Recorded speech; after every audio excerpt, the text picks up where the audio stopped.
Abdul Mahfiroh, NIM T2018-8104. Di sini saya akan menjelaskan materi mengenai konsep manajemen kurikulum. Sebelum kita bahas lebih dalam lagi, perlu kita ketahui apa itu manajemen kurikulum. Inti dari manajemen kurikulum adalah suatu proses atau sistem dalam pengelolaan kurikulum yang di dalamnya terdapat banyak metode atau upaya tertentu agar tujuan kurikulum bisa tercapai. Berikutnya, ruang lingkup manajemen kurikulum. Terdapat 4. Yang pertama adalah perencanaan. Perencanaan di sini maksudnya kita merencanakan siapa pesertanya, kemudian media apa yang kita gunakan, serta sumbernya, kemudian evaluasinya nanti akan seperti apa. Yang kedua adalah pengorganisasian, yang ketiga adalah pelaksanaan kurikulum itu sendiri, yang keempat adalah evaluasi atau penilaian dari kurikulum tersebut. Selanjutnya yaitu prinsip manajemen kurikulum. Terdapat 5 prinsip manajemen kurikulum. Yang pertama adalah produktivitas. Produktivitas yaitu agar peserta didik dapat mencapai hasil belajar sesuai dengan kurikulum. Dan yang kedua yaitu demokrasi. Demokrasi di sini ialah menempatkan pengelolaan, pelaksanaan, dan subjek didik pada posisi yang seharusnya dalam melaksanakan tugas-tugasnya. Yang ketiga, kooperatif. Kooperatif yaitu adanya kerjasama yang positif dengan berbagai pihak yang terlibat dalam kurikulum tersebut. Yang keempat, efektivitas dan efisiensi. Di sini maksudnya agar manajemen kurikulum tersebut memberikan hasil yang berguna dengan biaya, tenaga, dan waktu yang relatif singkat. Yang terakhir adalah mengarahkan visi, misi, dan tujuan. Maksudnya di sini adalah memperkuat dan mengarahkan visi, misi, dan tujuan dari kurikulum tersebut.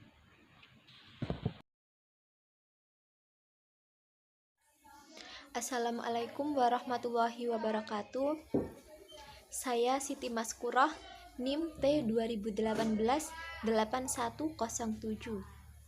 Di sini saya dari kelompok 6 akan menjelaskan materi tentang ruang lingkup manajemen kurikulum lembaga pendidikan. Lingkup manajemen kurikulum yaitu perencanaan, pengorganisasian, dan pengevaluasian. Menurut Rusman, manajemen kurikulum merupakan bagian integral dan dari kurikulum tingkat satuan pendidikan atau KTSP dan manajemen berbasis sekolah atau MBS. Pengembangan kurikulum berdasarkan manajemen berarti melaksanakan kegiatan pengembangan kurikulum berdasarkan pola pikir manajemen atau berdasarkan proses manajemen sesuai dengan fungsi-fungsi manajemen yang terdiri dari yang pertama, perencanaan kurikulum. Perencanaan kurikulum merupakan sesuatu yang dirancang berdasarkan analisis kebutuhan, menggunakan model tertentu, dan mengacu pada suatu desain kurikulum yang efektif. Yang kedua yaitu pengorganisasian. Pengorganisasian kurikulum yang ditata secara struktural maupun secara fungsional yang akan berjalan dengan efektif. Yang ketiga yaitu implementasi, yakni pelaksanaan kurikulum di lapang. Yang keempat, ketenagaan dalam pengembangan kurikulum. Yang kelima, kontrol kurikulum yang mencakup evaluasi kurikulum. Dan yang keenam yaitu mekanisme pengembangan kurikulum secara menyeluruh.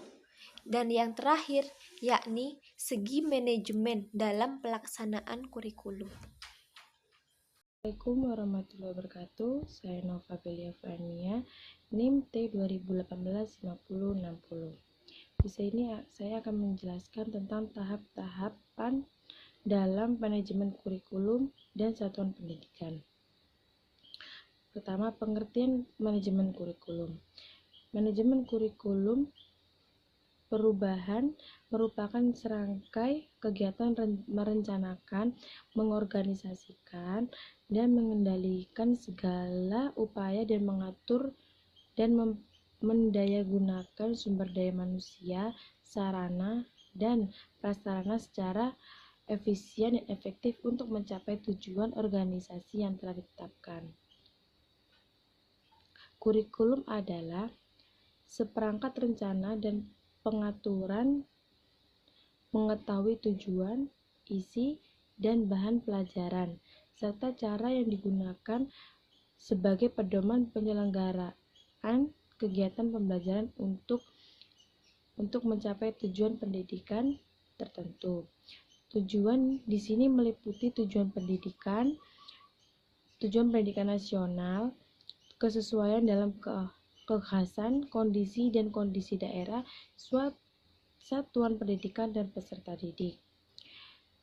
Jadi yang dimaksud dengan manajemen kurikulum ialah serangkai kegiatan yang dilakukan untuk merencanakan segala sesuatu dalam mengatur rencana mengenai tujuan, isi, dan pembelajaran serta cara digunakan sebagai pedoman dalam menyelenggarakan kegiatan pembelajaran untuk mencapai suatu tujuan pendidikan. Kedua, saya akan menjelaskan tentang faktor-faktor yang mempengaruhi implementasi kurikulum. Implementasi kurikulum di sini dibagikan menjadi 3. Yang pertama, karakteristik kurikulum. Karakteristik kurikulum yaitu yang mencakup ruang lingkup, bahan ajar, tujuan dan fungsi, sifat dan sebagainya. Yang kedua, strategi implementasi. Strategi implementasi yaitu yang digunakan untuk implementasi kurikulum seperti diskusi, seminar, penataran, lokarya, menyediakan kurikulum, dan berbagai kegiatan yang lain dapat mendorong penggunaan kurikulum di lapangan. Yang ketiga, karakteristik penggunaan kurikulum yang meliputi pengetahuan, keterampilan, serta nilai dan sikap guru terhadap kurikulum dalam pelajaran. Dalam implementasi kurikulum diperlukan komitmen semua pihak yang terlibat dan didukung oleh kemampuan profesional serta guru sebagai salah satu implementator kurikulum. Yang ketiga, prinsip-prinsip implementasi kurikulum. Yang pertama, peroleh kesempatan. Peroleh kesempatan yaitu yang sama dengan prinsip ini mengutamakan menyediakan tempat yang memperdayakan semua peserta didik serta demokrasi dan keadilan untuk memperoleh pengetahuan, keterampilan, dan sikap. Seluruh peserta didik berasal dari beberapa kelompok termasuk kelompok yang kurang beruntung serta ekonomi dan sosial yang perlu dibantuan khusus. Yang kedua, berpusat pada anak ini upaya untuk memandirikan peserta didik untuk belajar, bekerja sama dan menilai diri sendiri sangat diutamakan agar peserta didik mampu membangun kemauan, pemahaman, dan pengetahuan. Yang ketiga, pendekatan dan kemitraan seluruh pengalaman belajar, yaitu yang direncanakan secara berkesinambungan mulai dari taman kanak-kanak hingga kelas 1 sampai kelas 6. Yang D, Yang keempat, kesatuan dalam kebijakan dan keagamaan dalam pelaksanaan, yaitu standar kompetensi disusun oleh pusat dengan cara pelaksanaannya disesuaikan dengan kebutuhan kemampuan masing-masing daerah atau sekolah. Di sini juga ada tahap-tahap implementasi kurikulum. Implementasi kurikulum mencakup 3 rangkai pokok, yaitu pengembangan, program, pelaksanaan pembelajaran, dan evaluasi. Yang pertama, pengembangan program. Pengembangan program itu mencakup program tahunan, semester, atau catatan harian, mingguan, dan bulanan. Selain itu, ada juga program bimbingan dan konseling atau program remedial. Yang kedua, pelaksanaan pembelajaran. Pembelajaran adalah proses interaksi antara peserta didik dengan lingkungan, serta hingga terjadi perubahan perilaku arah yang lebih baik. Dalam pembelajaran, tugas guru yang paling utama adalah mengondisikan lingkungan agar menunjang terjadinya perubahan perilaku peserta didik tersebut. Yang ketiga, evaluasi. Proses yang dilaksanakan sepanjang proses pelaksanaan kurikulum atau semester serta penilaian akhir formatif dan summatif mencakup penilaian keseluruhan secara utuh untuk keperluan evaluasi pelaksanaan kurikulum. Dan yang terakhir, perencanaan kurikulum. Perencanaan kurikulum adalah perencanaan kesempatan-kesempatan belajar yang dimaksud untuk membina siswa ke arah perubahan-perubahan tingkah laku yang diinginkan dan menilai sampai mana perubahan-perubahan telah terjadi pada diri siswa. Perencanaan kurikulum mencakup itu pengumpulan, pembentukan, sintesis, penyelesaian informasi dan referen dari berbagai sumber. Kemudian informasi yang didapat digunakan untuk mendesain pengalaman belajar sehingga siswa dapat memperoleh tujuan kurikulum yang diharapkan. Mungkin cukup sekian dari saya, akan dilanjutkan moderator selanjutnya. Warahmatullahi wabarakatuh. Nama saya Mariatul Gitiah, NIM T 2018-8105. Selanjutnya, di sini saya akan menjelaskan materi tentang tugas pokok dan fungsi manajer dan personil satuan pendidikan dalam manajemen kurikulum. Ada beberapa pihak yang mempunyai tugas dan fungsi personil satuan pendidikan. Ada kepala sekolah, wakil kepala sekolah, komite sekolah, bagian perpustakaan, guru, administrasi sekolah, dan laboran. Yang pertama adalah kepala sekolah. Kepala sekolah merupakan seorang manajer di sekolah yang harus bertanggung jawab terhadap perencanaan, pelaksanaan, dan penilaian perubahan atau perbaikan program pengajaran di sekolah. Untuk menjalankan efektivitas pengembangan kurikulum dan program pengajaran, kepala sekolah sebagai pengelola program pengajaran bersama guru-guru harus menjabarkan isi kurikulum secara lebih rinci dan personil di dalam program tahunan, catur bulan, dan bulanan. Seorang kepala sekolah memiliki fungsi di mana kepala sekolah memiliki fungsi sebagai supervisi kurikulum. Supervisi kurikulum ialah semua usaha yang dilakukan dalam bentuk pemberian bantuan, bimbingan yang mana bertujuan untuk meningkatkan proses belajar mengajar, yang bertujuan untuk meningkatkan hasil belajar siswa. Yang kedua adalah wakil kepala sekolah. Tugas dan fungsi wakil kepala sekolah dalam urusan kurikulum sebagai berikut. 1. Penyusun program kerja bidang kurikulum. 2. Sebagai pemberdaya guru agar mampu menyediakan dokumen-dokumen kurikulum. Yang ketiga, menyusun peraturan akademik dan beberapa tugas lainnya. Yang ketiga adalah komite sekolah. Komite sekolah merupakan salah satu bentuk organisasi yang merangkul dan mewadahi serta berusaha menyatukan visi dan misi komponen-komponen pendidikan yang terdapat dalam masyarakat untuk meningkatkan mutu pendidikan pada satuan pendidikan yang berkaitan dengan masyarakat tersebut khususnya, dan juga merupakan pemandirian suatu lembaga pendidikan dalam meningkatkan mutu pendidikan, khususnya masalah pembiayaan pendidikan, tanpa harus ketergantungan terhadap dana yang disediakan oleh pemerintah.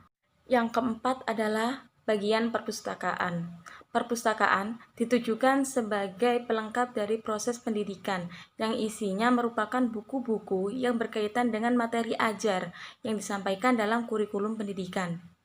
Di sini ada seorang pustakawan. Pustakawan merupakan petugas perpustakaan yang memegang peran penting dalam penyelenggaraan perpustakaan dan juga merupakan faktor yang menentukan berhasil dan tidaknya pelayanan yang ada di perpustakaan. Selanjutnya, yang kelima ialah guru. Guru merupakan penentu keberhasilan pendidikan melalui kinerjanya pada tingkat institusional dan instruksional. Peran strategis tersebut sejalan dengan Undang-Undang Nomor 14 Tahun 2005 tentang guru dan dosen. Tingkat keberhasilan guru dalam menyelesaikan pekerjaannya disebut dengan istilah level of performance atau level kinerja guru. Yang memiliki kinerja tinggi merupakan guru yang memiliki produktivitas kerja sama dengan atau di atas standar yang ditentukan. Begitupun sebaliknya, guru memiliki level kinerja rendah, maka guru tersebut merupakan guru yang tidak produktif.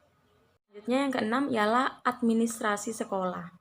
Administrasi sekolah memiliki peran sebagai pelaksana dan pembinaan kurikulum, di mana administrasi sekolah juga memiliki tugas dan fungsi pokok. Antara lain, 1. Melayani pelaksanaan pekerjaan operatif untuk mencapai tujuan dari suatu organisasi. 2. Menyediakan keterangan bagi pucuk pimpinan organisasi itu untuk membuat keputusan. Yang ketiga, membantu kelancaran perkembangan organisasi sebagai suatu keseluruhan. Terdapat beberapa komponen yang sangat penting untuk mendukung peningkatan keberhasilan penyelenggaraan, dan salah satu pokok tersebut adalah penyelenggara transadministrasi. Oke, selanjutnya yang ketujuh ialah laboran. Laboran adalah orang yang bertugas membantu aktivitas siswa di laboratorium dalam tujuan kegiatan pendidikan dan penelitian kurikulum. Dalam melakukan tugasnya, seorang laboran bertanggung jawab dalam menyediakan peralatan yang diperlukan untuk kegiatan praktikum atau penelitian. Laboran terdiri dari 2, 1 teknisi dan analisis. Teknisi ialah orang yang berperan untuk beroperasinya peralatan laboratorium, misalnya listrik, air, komputer, dan perbengkelan. Yang kedua adalah analisis. Analisis adalah orang yang mempunyai keahlian untuk melakukan analisis pada bidang tertentu. Laboran teknisi maupun analisis ini harus memiliki keahlian yang handal dan selayaknya mereka mempunyai keahlian pada kompetensi di bidangnya.